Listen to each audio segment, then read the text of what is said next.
북가족반 성경공부 2권 제5가 사랑에 의한 생활 진행하도록 하겠습니다. 인사는 아까 좀 나눴기 때문에 인사는 생략하고요. 시간 관계상 바로 진행을 하도록 하겠습니다.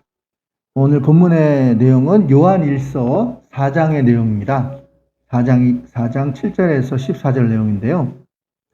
잠깐 배경 설명을 간단하게 1분 정도 말씀을 드리면, 요한 사도가 예수님의 12사도 중에 하나인데요.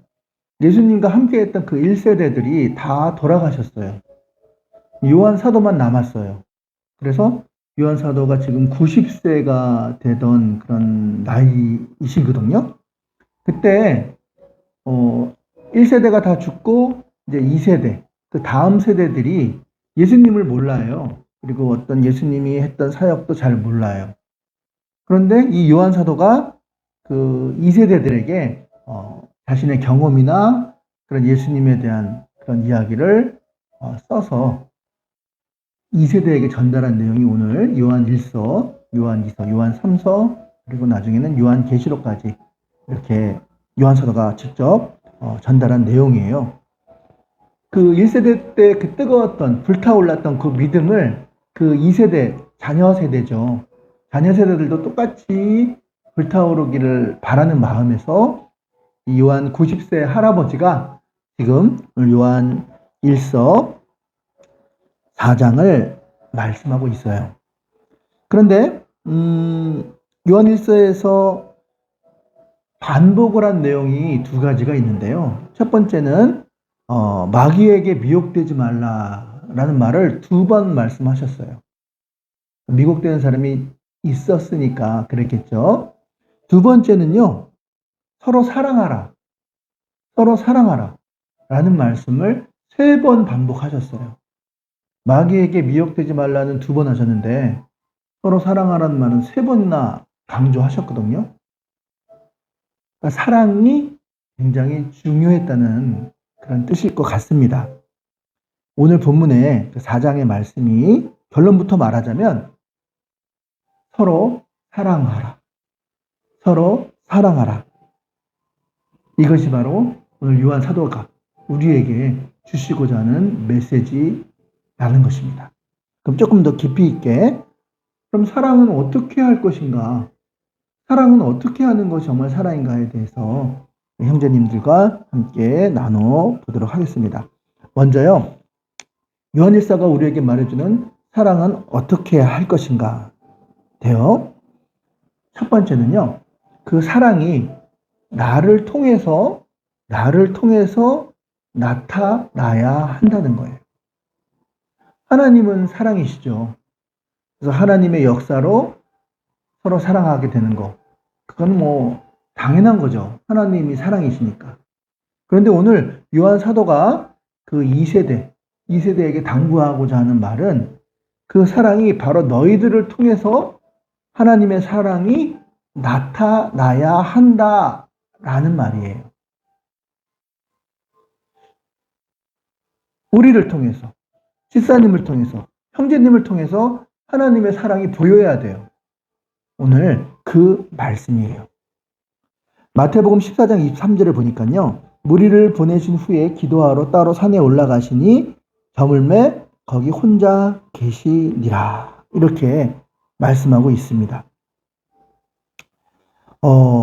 예수님께서 이 말은 제자들을 먼저 보내시고, 예수님의 일과를 보면요, 굉장히 길어요. 아침부터 이제 하나님 말씀을 전하시는 거죠. 그래서 오전까지, 거의 점심 먹을 때까지 성전에서 말씀을 전하시고요. 그런 다음에 이제 밥 먹을 겨를도 없이 각색 병자들이 몰려들어요. 눈이 먼 자, 안진뱅이, 각색 병자들, 문둥병자, 정신이 이상한 자, 귀신 들린 자 오면 그들을 안수하시고 고쳐요. 심지어는 식사하실 겨를도 없어요.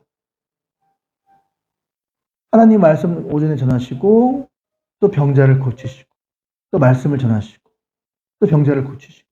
그러다 보니 이제 해가 뉘엿뉘엿지잖아요. 그럼 사람들이, 그때는 전기가 없었으니까 다 집으로 돌아갑니다. 그러면 감람산에 올라가서 밤새도록 또 기도를 하시는 거예요. 교회를 위해서, 성도들을 위해서, 하나님 나라를 위해서 기도를 하십니다. 그러면 이제 밤이 새죠?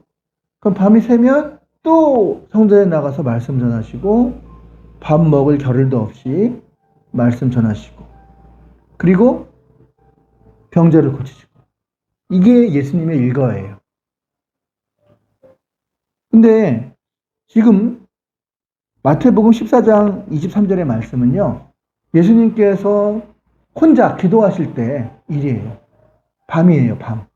그러면 제자들은 무엇을 했냐면, 주로 해변가에서 주로 이제 쉬기도 하고 그런 상황입니다.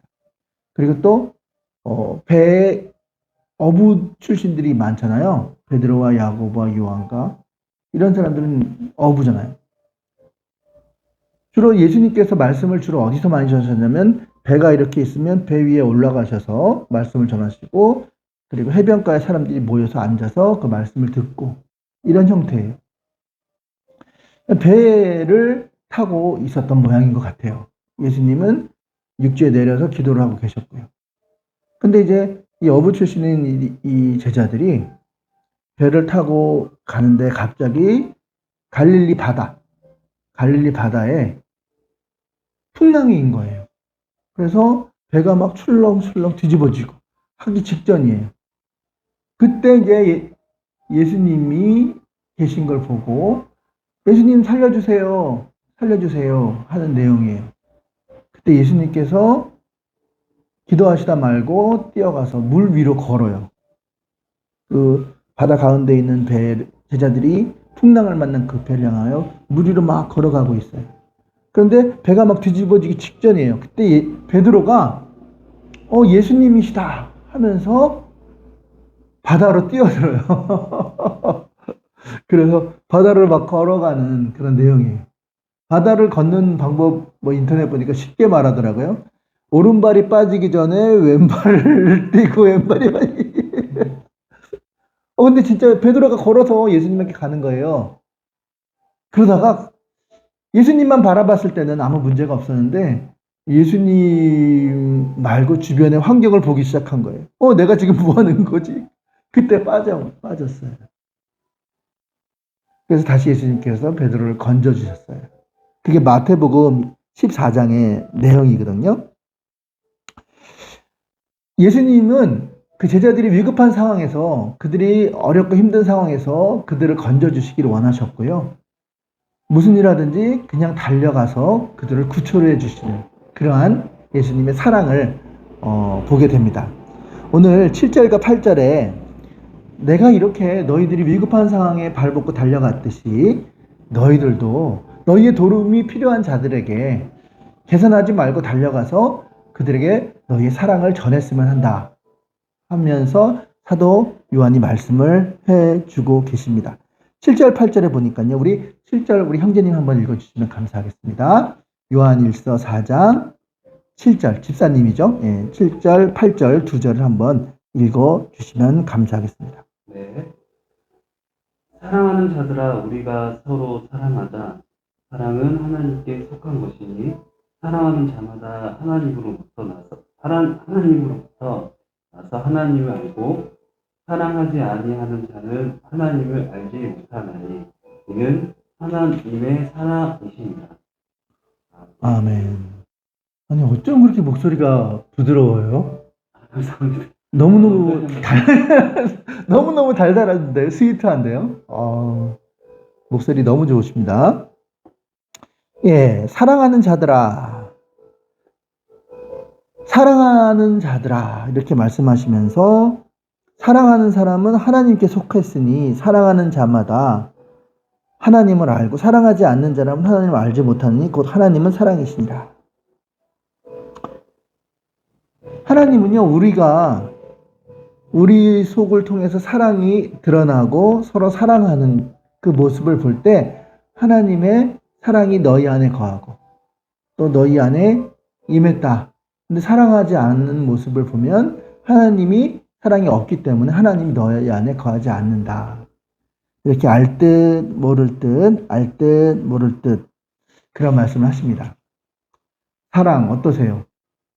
사랑은 사실 가족들이나 또 내가 친한 사람들은 그렇게 할 수가 있지만 전혀 나와 연관이 없고 연고가 없는 사람, 심지어는 나를 힘들게 하고 핍박을 하는 사람, 사랑하기는 쉽지 않을 것 같은데. 어떠세요? 형제님 그런 경험이 있으신가요? 네, 너무 많죠. 사람, 아니, 너무 스윗하셔가지고 다 사랑하셨을 것 같은데 말을 아직, 안 해요. 경험을 조금 한번 얘기해 주실 수 있나요? 목사님 말씀해 주신 것처럼 가족 외에는 그게 제가 너무 좋아한다고, 그러니까 너무 좋아한다고 다가가도 그 상대방이 좀 부담스러워 할 수 있어가지고 좀 거리를 좀 둬야 되고, 또 제가 생각하는 거를 그 상대방 오해할 수 있잖아요. 그래서 너무 저만 좋아한다고 다가가서는 안 될 것 같아요. 해가지고 그것 때문에 오해도 많이 받고 상처도 많이 받죠. 아, 좀 약간 좀 이렇게 배려를 많이 하시는 그런 성격이신 것 같아요. 상대방이 나를 과연 좋아할까? 이런 것 네, 때문에. 맞아요. 좀 어, 제가 좀 우유부단도 하고 그런 것 같아요. 네. 좀 좋게 말씀해 주셨는데 아무래도 그런 것 같습니다.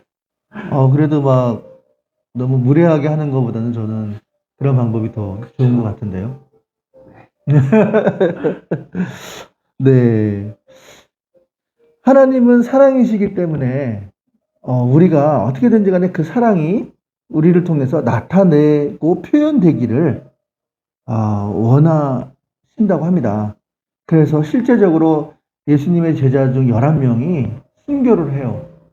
그러니까 이 순교라는 거는 정말 자기를 버리고 희생하지 않고서는 하나밖에 없는 목숨을 버리는 것이기 때문에 정말 힘든 일인데 정말 예수님의 사랑이 그 제자들을 통해서 그대로 나타났던 것 같아요.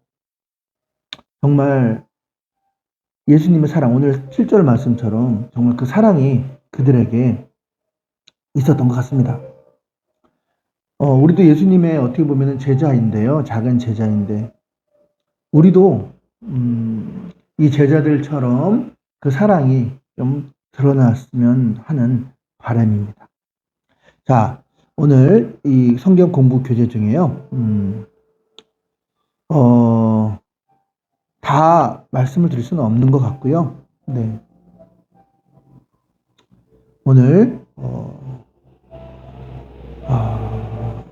그렇죠. 오늘 3번. 하나님의 사랑을 설명하십시오.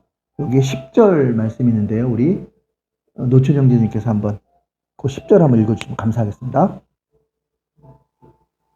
사랑은 여기 있으니 우리가 하나님을 사랑하는 것이 아니요 하나님이 우리를 사랑하사 우리 죄를 속하기 위하여 화목제물로 그 아들을 보내셨습니다.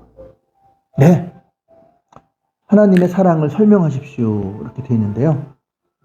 노춘영제님, 잠깐 제가 하나님의 사랑에 대해서 잠깐 제가 좀 당황스러울 수 있으니까 조금 말씀을 드리고 또 노천 선생님 생각하시는 하나님의 사랑에 대해서 한번 생각해 주셨다가 잠깐 말씀해 주세요. 10절 말씀에 보니까 우리가 사랑이란 거 뭐냐면 가장 소중한 것을 주는 게 사랑이래요. 자, 10절에 사랑은 여기 있나니 우리가 하나님을 사랑한 것이 아니라 하나님이 우리를 사랑하사 우리의 죄를 속하기 위하여 화목 제물로 그 아들을 보내셨습니다. 이렇게 말하고 있어요. 우리 인간들은 사실은 다 이게 공명심이라는 게 있어서 나를 드러내보고 싶고, 나를 알아주기를 바라고, 어떠한 자기가 무슨 일을 했을 때 좀 생색을 낸다고 하죠. 그러길 바래요. 그게 다 이제 어떻게 보면, 순수하다고 말할 수는 없어요. 진정한 100% 순수한 사랑은 어떠한 나의 이해관계를 떠나서 인간적인 친분이나 개인적인 공명심 이런 걸 다 떠나서 그냥 정말 순수하게 그냥 다 주는 거. 이게 정말 100% 순수한 사랑인 것 같아요. 근데 하나님이 그 먼저 본을 보여주셨는데요. 우리가 가장 소중한 게 뭘까요? 우리 집사님은 가장 소중한 게 어떤 거예요? 네. 저는 지금 정말 이거는 나는 정말 이걸로 목숨을 바꿀 만큼 이건 너무 소중하다. 가족이죠. 가족이죠. 가족 순번을 물어봐도 될까요? 1번, 2번. 여기 묻지는 않겠습니다. 괜히 또 큰일 수 있으니까. 네. 어떻게 보면 옛날 말로 토끼 같은 자식, 그쵸? 토끼 같은 자식, 마누라. 아마 가족이 아닐까 싶습니다. 예. 하나님도 똑같죠. 가족인데요. 하나님 아들이 하나 있었어요. 그 외아들인데, 독생자라고 그러죠. 독생자. 근데, 하나님한테는 너무 귀한 그런 생명과도 바꿀 수 없는 그런 귀한 존재죠. 그런데 여기 보니까요. 우리의 죄를 속하기 위해서 우리의 죄를 대속하기 위해서 그 아들 하나밖에 없는 아들을 대신 제물로 십자가에 달려 죽게 하셨대요. 와, 이게 진짜 사랑이죠. 와, 하나밖에 없는 외아들을 상상이 가세요, 만약에. 안 되죠. 예. 안 되죠. 정말 하나님은 외아들을 정말 어떻게 보면 우리는 하나님과 너무나 다르잖아요. 근데 우리를 살리기 위해서 자기 하나밖에 없는 외아들을 바쳤다. 하나님의 사랑을 설명하십시오. 그거는 바로 가장 소중한 것을 버리는 게 사랑이 아닐까 싶습니다. 우리 오천 선생님 어떻게 생각하세요? 하나님, 그러니까 하나님이 네, 예수님도 독생자로서 사랑하셨지만 우리들도 마찬가지로 사랑하셨던 것 같아요. 그러니까 우리들을 계속해주기 위해서 당신의 외아들을 그렇게 보내주신 거 아닙니까? 정말 좋은 설명이십니다. 그러니까 외아들만큼이라고 해야 되나요? 외아들보다라고 해야 되나요? 외아들보다? 그렇죠. 외아들보다 우리를 더 사랑했기 때문에 어떻게 보면 외아들을 희생해서 우리를 살리려고 희생을 하신 거다. 이게 바로 하나님의 사랑이다. 가장 소중한 것을 주는 것. 이게 하나님의 사랑이 아닌가 싶습니다. 특별히 하나님밖에 없는 외아들을 주셨던 거죠. 감사합니다. 자, 여러분 9번으로 넘어가겠습니다. 고린도전서 13장 4절과 7절에 가장 중요하다고 생각하는 사랑의 4가지 특징이 있어요. 우리 고린도전서 13장 4절에서 7절 우리 집사님 한번 읽어주시면 감사하겠습니다. 고린도전서, 이게 사랑장이라고도 하는데요.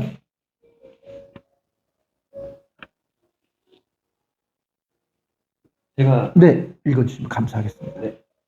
사랑의 네. 4가지 특징. 네. 사랑은 오래 참고 사랑은 온유하며 시기하지 아니하며 사랑은 자랑하지 아니하며 교만하지 아니하며 무례히 행하지 아니하며 자기의 유익을 구하지 아니하며 손해지 아니하며 악한 것을 생각하지 아니하며 불의를 기뻐하지 아니하며 진리와 함께 기뻐하고 그 모든 것을 참으며 모든 것을 믿으며 모든 것을 바라며 모든 것을 견디느니라. 아멘. 4가지가 아니라 꽤 많은데요. 네, 오래 참고 온유하며 시기하지 않으며 자랑하지 않으며 교만하지 않으며 무례히 행치 아니하며 자기의 유익을 굳지 않고 성내지 아니하며 악한 일을 행하지 아니하며 불의를 기뻐하지 아니하며 진리와 함께 기뻐하며 참고 믿고 견딘다. 이 내용이 4가지만 있는 건 아니에요. 그러나 뭐 대부분 정리해보면 일단 견디는 거. 그 다음에 무례히 행치 않는 거. 그죠? 그리고 진리와 함께 기뻐하는 거. 그죠? 그리고 시기하지 않는 거. 다른 말로 교만하지 않는 거. 이 4가지로 정리할 수 있는 것 같아요. 교만하지 않는다, 오래 참는다, 무례히 행치 않는다, 그리고 진리와 함께 기뻐한다. 이렇게 사랑의 특징을 나눌 수가 있는 것 같습니다. 자, 한 장 넘겨서 이제 마지막으로 11절 우리 노천 형제님이 읽어주시고 정리하겠습니다. 4장 11절. 4장 11절. 4장 11절. 네.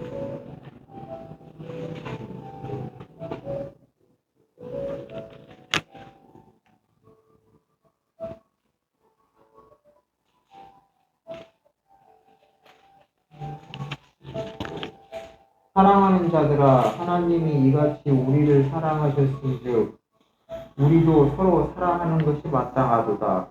아멘. 네. 우리도 이 서로 사랑하는 것이 마땅하도다. 서로라는 말이 중요한데요. 이거는 혼자만 간직하지 말고 자꾸 이렇게 전파하라는 얘기인 것 같아요. 마지막으로 하나만 말씀드리고 이제 마치려고 하는데요. 이인수 장로님이라는 분이 계신데요. 그분이 간증 가운데 그 1950년도, 60년도에 유명한 6명을 죽였던 살인마 고재봉이라는 그런 나중에 사형을 당했는데 그 사람의 그 이야기를 이인수 장로님이 이제 집회를 다니면서 간증을 하셨는데 그때 많은 사람들이 감동을 받았어요. 이 고재봉이라는 사람은 어떤 사람이냐면요. 직업 군인이에요. 직업 군인인데 훈련을 옛날에는 좀 무식하게 훈련을 했잖아요. 근데 이제 그 훈련 중사가 이제 인격 모독을 한 거예요. 그래서 이제 고재봉이 너무 이제 인격 모독이 심하니까 이걸 갚으려고 그 선임이 있는 그 막사로 찾아간 거예요. 찾아갔는데 그 막사에 그 사람이 없었어요. 그래서 이제 복수할 날만 찾았던 거예요. 그러다가 이제 어느 날 복수를 할 날을 잡고 아마 대인가 그랬을 거예요, 아마. 그 사람을 집으로 찾아가서 그 사람과 그 아내와 그 가족 6명을 죽여요. 6명. 일가족 6명을 다 죽이는 희대의 살인사건. 고재봉 하면 이렇게 유명하거든요. 근데 이 사람이 번지수를 잘못 찾은 거예요. 그 사람, 정말 복수해야 될 사람은 이미 딴 데로 전근을 갔고, 다른 사람이 죽은 거예요. 희생당한 거예요. 그래서 육군인 신분으로 군법 재판을 받아서 이제 사형수가 되었어요. 근데 이제 사형수가 되면 일단 교도관이 이제 어떻게 보면 길을 들이기 위해서 강압적으로 대하거든요. 무릎 꿇게 하는데 절대 무릎을 안 꿇는 거예요. 근데 무릎 꿇었는데 무릎을 안 꿇고 때려도 안 꿇고 그 다음날 또 안 꿇고 그랬는데 어떻게든 꿇려고 했는데 이 고재봉이 일어나서 그 교도관의 눈을 쑤셔가지고 눈에 치명적인 상해를 입힌 거예요. 교도관에. 그래서 얘는 도저히 안 되겠구나. 그래서 그냥 무릎 꿇지 않고 그냥 넘어가는 그런 상황이 되었던 거예요. 그 정도로 고재봉은 좀 어떻게 보면은 고지식하기도 하고요. 그렇게 좀 그랬던 사람이었던 것 같아요. 근데 예수님의 사랑이 이분에게 찾아간 거예요. 안국선이라는 집사님이 사형수 고재봉에 찾아가서 예수님을 전한 거예요. 성경책을 주고. 근데 놀라운 일이 일어난 거예요. 고재봉이 완전히 딴 사람이 된 거예요. 하나님의 은혜를 받고. 그래서 그 감옥 생활을 하는 동안에 성경을 100번을 읽은 거예요. 100번. 와, 우리 100번 읽기 쉽지 않잖아요. 근데 거기서 100번을 읽은 거예요, 성경책. 근데 거기서 머물러 있지 않고 이 고재봉이요. 선행도 많이 하고 모범적으로 생활을 하니까 또 완전히 사람이 180도 바뀌었으니까 이제 고재봉이 교도관에게 요구를 하는 거예요. 뭔 요구냐면 보통 한 방 안에 30명이 그 당시에는 죄수가 살았는데 이 방에 들어가게 해주세요. 요구를 하는 거예요. 그래서 이제 고재봉이 요구하니까 또 워낙 모범수니까 또 이 방에 집어넣어 주었어요. 근데 거기서 예수님의 말씀을 전하기 시작하는 거예요. 근데 이제 옛날 그 군인식으로 안 믿으면 그냥 가만 안 둔다 이런 식으로. 그래서 결국은 고재봉이 이 방 끝나면 저 방으로, 저 방 끝나면 이 방으로 해서 그 교도소에 2,000명의 죄수가 있는데 1,800명을 전도를 한 거예요. 실제적으로. 놀라운 일이 아닐 수가 없죠. 그러니까 그 성격대로 쓰시는 것 같긴 해요. 근데 안타깝게도 이제 이분이 사형 받을 날이 온 거예요. 그러니까 그동안 너무 이제 미담들이 많은 거죠.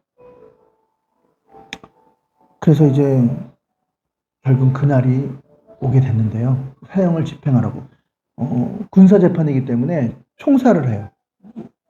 제수복에 표적을 만들어 놓고 거기다가 까만 보자기를 씌운 다음에 총으로 총살을 하는데 총을 못 쏘는 거예요. 너무나도 안타까워서. 왜냐면 완전히 너무나도 180도 달라진 그런 고재봉의 삶을 그들이 봐왔기 때문에 집행관, 교도관, 또 목사님까지도.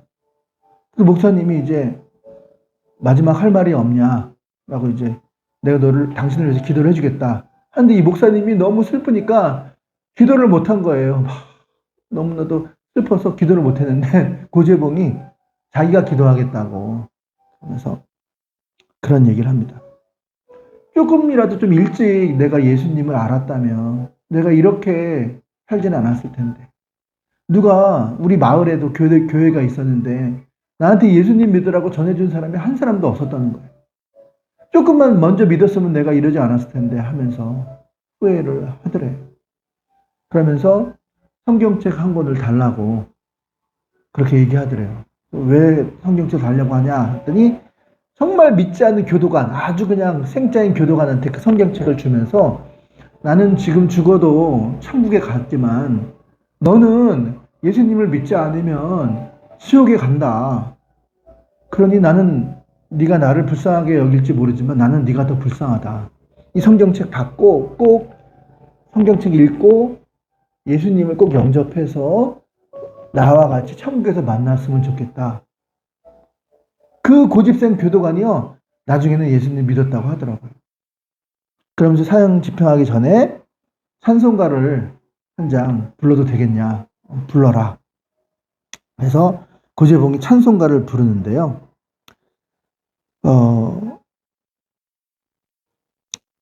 찬송가 279장 279장 보면요.